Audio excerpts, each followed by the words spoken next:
Day 3, and we've moved further west in the basin. So I had actually asked, hey, is there some smallmouth water we can check out? So we did a little bit of networking and talked to some folks. For sure, your specialty is the walleye, but there's some great smallmouth and even largemouth fishing on Lake Erie. So. Yeah, the bass fishing on Lake Erie is kind of like a hidden gem. You know, everybody's out chasing walleye, so you don't hear about the bass, but there are very, very large bass in the system. So we're gonna head a little bit offshore to this rocky structure and see if we can pick up some Lake Erie footballs.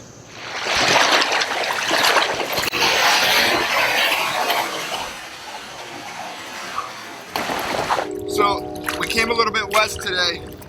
Just to search for some rockier bottom. The way the Lake Erie is, basically, the further west you go, the more shallow, the more rocky bottom you have. As you go east, it gets a lot deeper.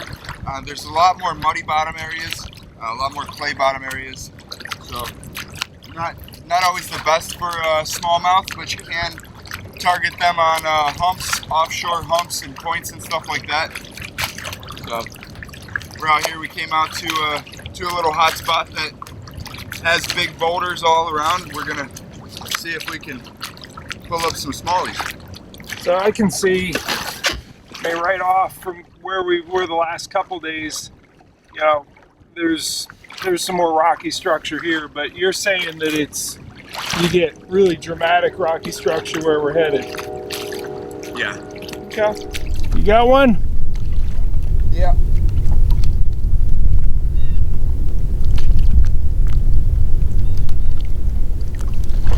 Little sheepshead. That's a start. All right, there's something. Fish on!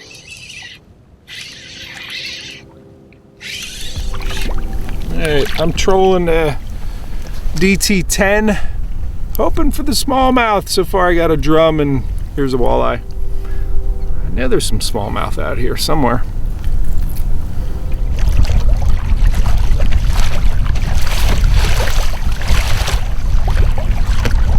So we're out here in shallow water. Today's day 3. Looking for a new species. We're out here smallmouth fishing. And you know, midsummer, most of the walleye guys will tell you, you're not gonna find walleye in shallow. Well, we're in 10 foot of water and this guy just came to the party. How big is he? That guy is 24 3/4. Very nice. So, very nice fish, very healthy. Kind of want to eat him, but we're gonna let him go today. Cool. So, later, bye. So I have fluorocarbon leader that I'm trolling the DT10, but it does take a beating down there. I've got it snagged a few times where, you know, the drag just goes, and it's important to retie. He's sending me audio of his drag going. We'll catch up with him in a second, but it's important to retie, unless you like just donating crankbaits to the bottom. But I'm just taking off 5 or 6 inches of chewed up line. So one thing when you're trolling and you're banging the bottom with a crankbait like this, that you want to look for in terms of your depth contours is, we actually caught a bunch of fish right around here. That's where he got his big walleye. But ignore my tracks and look at how densely packed these black lines, the depth contours are right around that area. Where else out here do you see that? Here in a little bit deeper water. So maybe we should head out that way I got a little bit deeper diver crankbait on. That looks like a good place to zoom back and forth. So yeah, it shows steepness, whereas this is in between here and there is basically flat. But once you get to it, it's a good drop off, and good drop offs where those densely packed contour lines are, good areas to run to and just do a couple passes back and forth on that steepness. So watching your rod tips can be really important in terms of knowing, are you in open water or are you digging? And to catch bass, trolling a crankbait, I want to be digging. I want to be banging into those rocks. This side right here, you can tell that's the DT10, and that rod tip is, it's got a little bit of hop, but it's clearly in open water. That rod tip is pretty stationary. Now you come over here, and this is a deep diving crayfish crankbait, and the whole thing is just, it's getting into some open water, but it's occasionally just jumping around, and you can tell there it's just banging into rocks, and that's the kind of presentation I think is gonna happen. So we're taking a left turn here, and we're gonna come up on these densely packed lines here, and hopefully that crayfish crankbait digging on the bottom is going to get their attention on that steep contour. You see, all right, as soon as I pulled into that, and I'm in 16 feet, but I just had it in about 20 feet. As soon as I got on that steep contour, I got one to bite. I don't know what I got to bite, but there are fish on those drop-offs.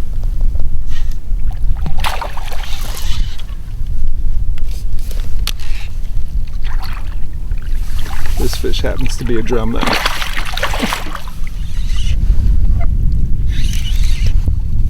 Always guessing, what do we got? My guess, this is a drum. It's a big drum.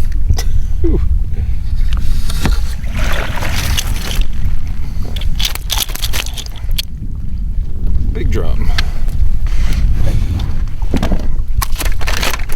All right, these things sure do fight good. It's not a smallmouth, but man, they fight just as hard, maybe even a little bit harder. See you, drum. Go home. It's heavy, whatever it is, it's heavy. So we made our way out to this hump. Oh, and I'm doubled up. I got them on both sides, man. That's doubled up.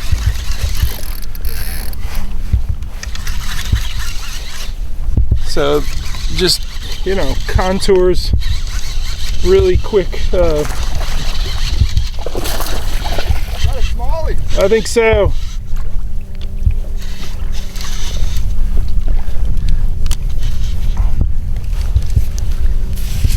It's a big smallmouth.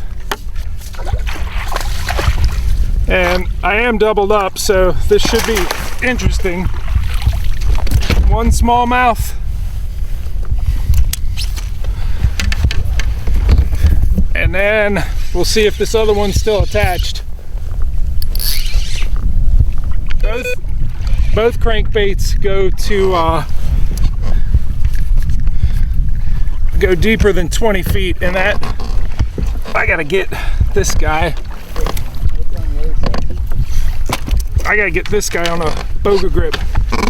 Well, I'm hoping to keep this one buttoned, and then I need my net to scoop this other guy.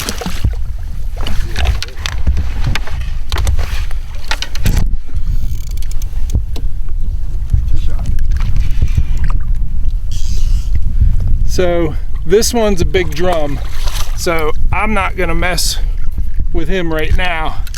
But let's bring this this beautiful smallmouth. You got one too, right? What do you think you got? Okay, well, this one is most decidedly. I mean, that's what we came here for. Yeah, not a drum. Not a drum! Yay. Hold on, I want to get a picture. We'll get a picture. These things grow so fast here because there's so much food that, like, the mouth on this is feels abnormally small. I'm used to a fish of this size having a wider, you know, the bigger mouth. Right. And I think the growth rate on these fish is so good. All right, 4.5 pounds. I want to show you real quick, and then we're gonna get a really beautiful over under release of this gorgeous 4.5 pound 19.5 inch Erie smallmouth. Let's take a look real quick. You can see exactly where that hump is, and I just dragged the crankbait, which is right there. It's just this deep diving live target crayfish crankbait right over that hump and doubled up. And Chuck got one too, right? So yep, 2 drum and that nice smallmouth. I think I want to go put some jigs on it, but you know, lots of 25-foot water. It gets up to 21 right on the top, and that deep diving crankbait gets to 21. Yeah, that was enough. It just started digging a little bit, and that did the trick. All right, there she is, 19.5 inches, 4.5 pounds. We'll get her back in there.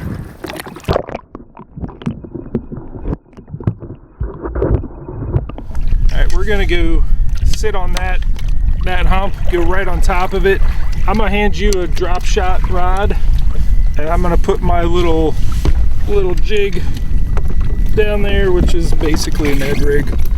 I'm gonna be throwing this guy. That's a Finesse Bullets jig head by Z-Man, and the soft plastic is the TRD Hogs in Drew's Craw is the color, but basically a Ned rig, even though that's not the same as a Ned rig. It's that same profile, that same size. We'll go ahead and get some scent on there.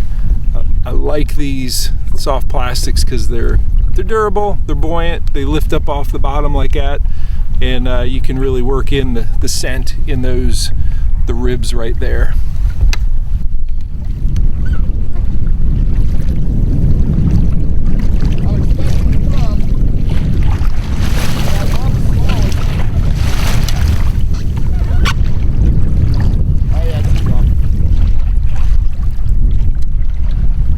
Jigging on the same place that we caught those fish, and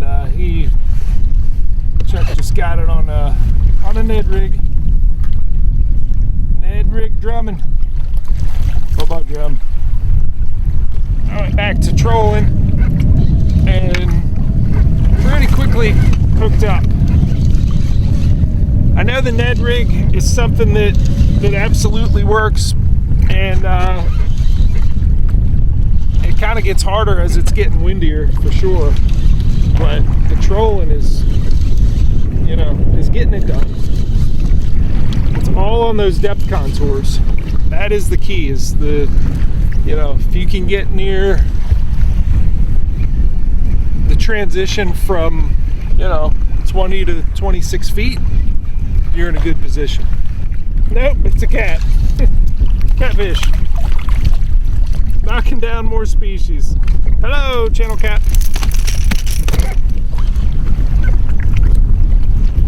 All right, Chuck, what are your guesses? I'm saying drum or catfish. I'm gonna say the way that it's shaped. Yeah? It's a big one. Catfish? I think you're right. No, it's a drum. It's a big drum.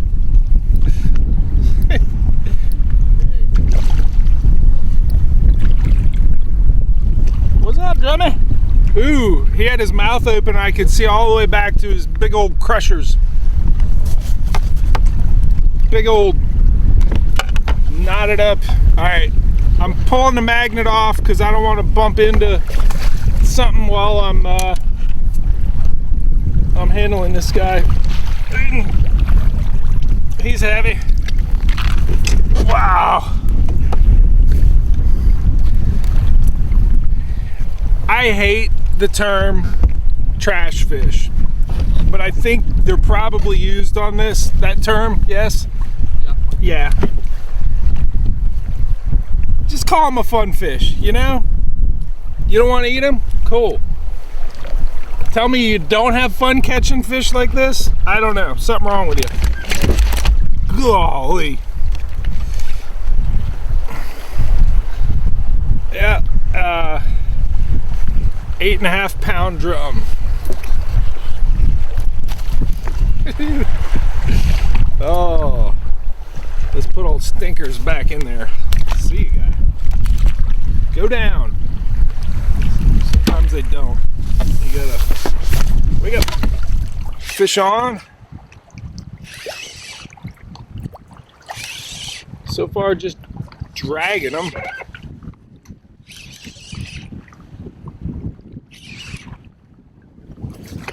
Alright, let me put you in there.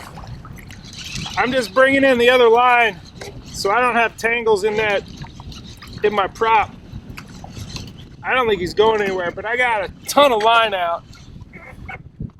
I'm using the motor to keep pressure on that rod that the fish is on while I bring this one in. You know, just moving forward enough to keep a bend in the rod while I bring in the opposite side, and he doesn't like it. He's going. Oh, fish on. You got one too?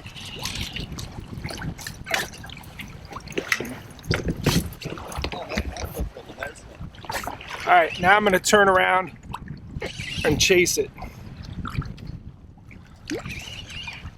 Steering with my feet, going into the wind. Chuck and I are doubled up.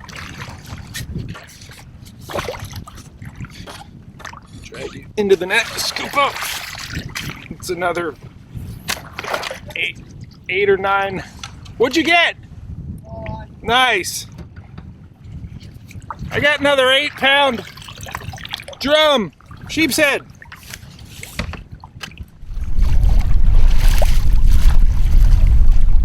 Nice.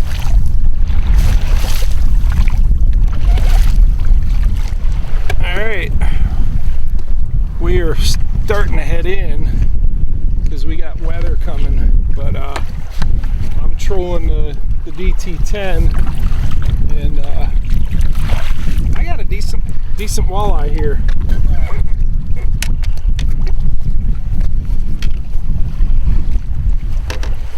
Man, if you were like home, you have a freezer full of walleye. For sure.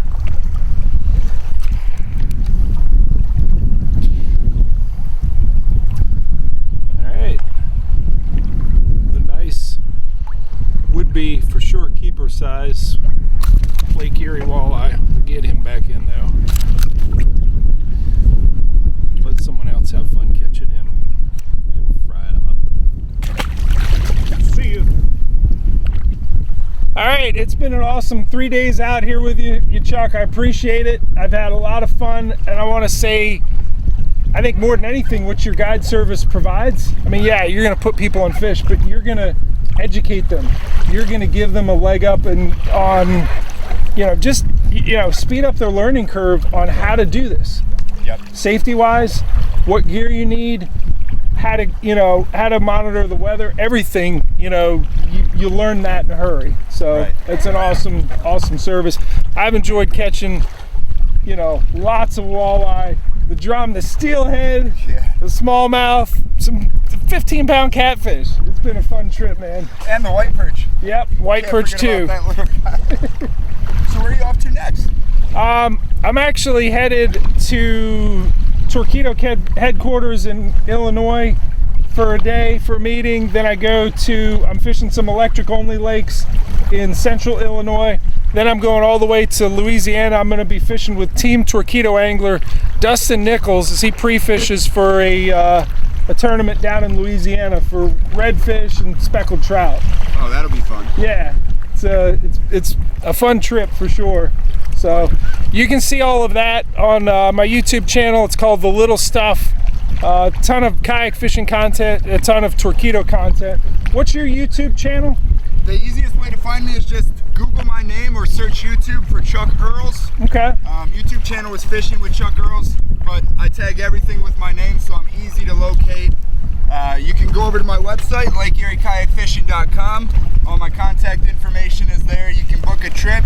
I have some cool products, some very valuable information and safety videos and stuff like that.